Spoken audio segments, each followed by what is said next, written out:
जब भी कमोडिटीज में निवेश की बात होती है तो सबसे पहले दिमाग में क्या आता है? सोना, चांदी, राइट? और आना भी चाहिए। लेकिन इन चमकदार धातुओं के अलावा एक और मेटल है जो चुपचाप एक जबरदस्त रैली कर रहा है। हम बात कर रहे हैं तांबे की, जिसे कुछ लोग अब नया सोना भी कहने लगे हैं। जरा इन नंबर्स को देखिए। 2025 में चांदी ने 167% और सोने ने 74% का शानदार रिटर्न दिया है। कमाल है। लेकिन इसी बीच तांबे ने भी कोई कसर नहीं छोड़ी और लगभग 50% की रैली दिखाई है। अब भले ही ये नंबर सोने और चांदी से कम लगें, लेकिन यकीन मानिए तांबे के बाजार में कुछ बहुत ही बड़ा और दिलचस्प हो रहा है। तो सवाल ये उठता है कि भाई कॉपर के लिए अचानक ऐसा क्या बदल गया? यहां तक कि अमेरिका ने भी तांबे को एक क्रिटिकल मिनरल का दर्जा दे दिया है। मतलब इसे एनर्जी ट्रांजिशन की रीढ़ की हड्डी माना जा रहा है। चलिए आज तांबे के इसी इलेक्ट्रिक भविष्य को डीकोड करते हैं। इस पूरी नई कहानी का जो सबसे बड़ा हीरो है वो है हमारी तेजी से डिजिटल होती दुनिया और खास तौर पर एआई यानी आर्टिफिशियल इंटेलिजेंस। एआई क्रांति सिर्फ हमारे जीने का तरीका ही नहीं बदल रही, बल्कि ये उन मटेरियल्स की डिमांड को भी बदल रही है जिन पर ये चलती है। और ये बात सिर्फ हम नहीं कह रहे हैं। हिंदुस्तान कॉपर के सीएमडी संजीव कुमार सिंह खुद इस बात पर जोर देते हैं कि डेटा सेंटर्स में तांबे की खपत में जो अचानक उछाल आया है, उसी ने इसकी डिमांड को रॉकेट बना दिया है। जो तांबा पहले सिर्फ पाइप और तारों के लिए जाना जाता था, वो अब बहुत कुछ बन चुका है। तांबा एआई इंफ्रास्ट्रक्चर के लिए आप कह सकते हैं एक कनेक्टिव आर्टरी बन गया है, मतलब एक नस की तरह। देखिए, एआई असल में है क्या? ये बिजली को इंटेलिजेंस में बदलता है। अब डेटा सेंटर्स में जो एआई रैक होते हैं, उन्हें इतनी ज्यादा पावर चाहिए कि नॉर्मल तार तो पिघल जाएं। इसीलिए वहां तांबे की मोटी मोटी सिलियां यूज होती हैं, जिन्हें बस बार कहते हैं।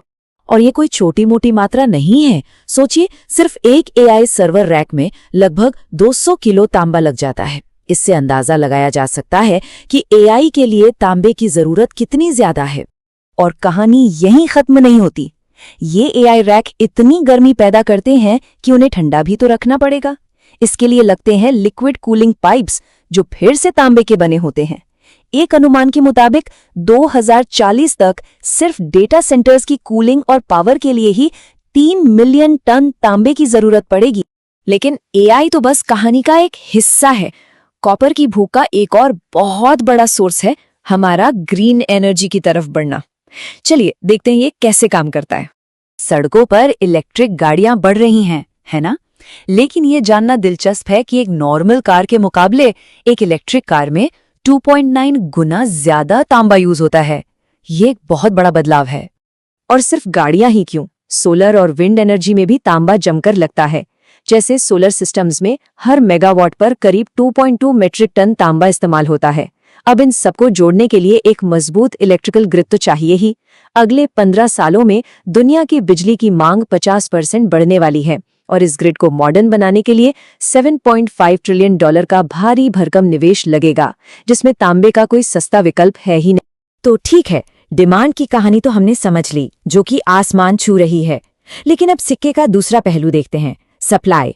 और यहाँ एक बहुत बड़ी चुनौती इंतजार कर रही है। अब सुनने में लगता है कि डिमांड है तो सप्लाई भी बढ़ जाएगी, सिंपल। पर कॉपर माइनिंग इतनी आसान नहीं है। एक नई तांबे की खदान को खोजने से लेकर प्रोडक्शन शुरू करने तक औसतन 17 साल लग जाते हैं। ये कोई लाइट का स्विच नहीं है कि ऑन ऑफ कर दिया। और सबसे चिंता की बात यह है कि डिमांड और सप्लाई के बीच एक बहुत बड़ा गैप बनने वाला है।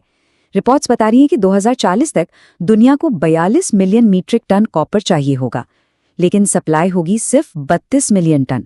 सीधा सीधा 10 मिलियन मीट्रिक टन की कमी।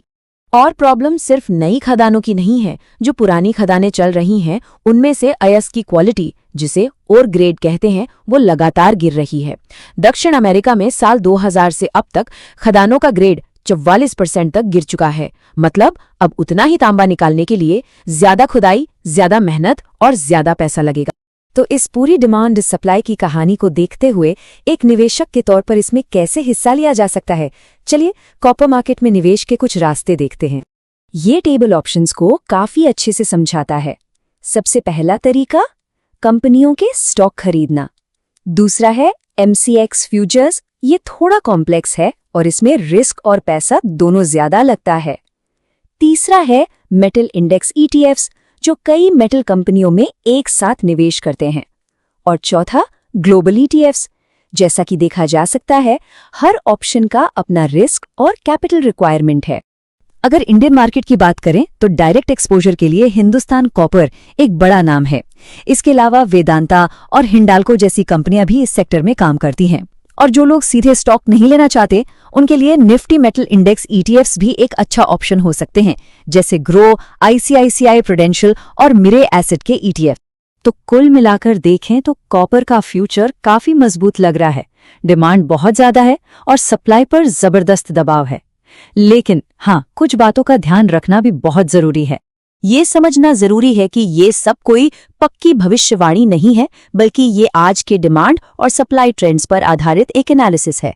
शॉर्ट टर्म में कुछ भी हो सकता है।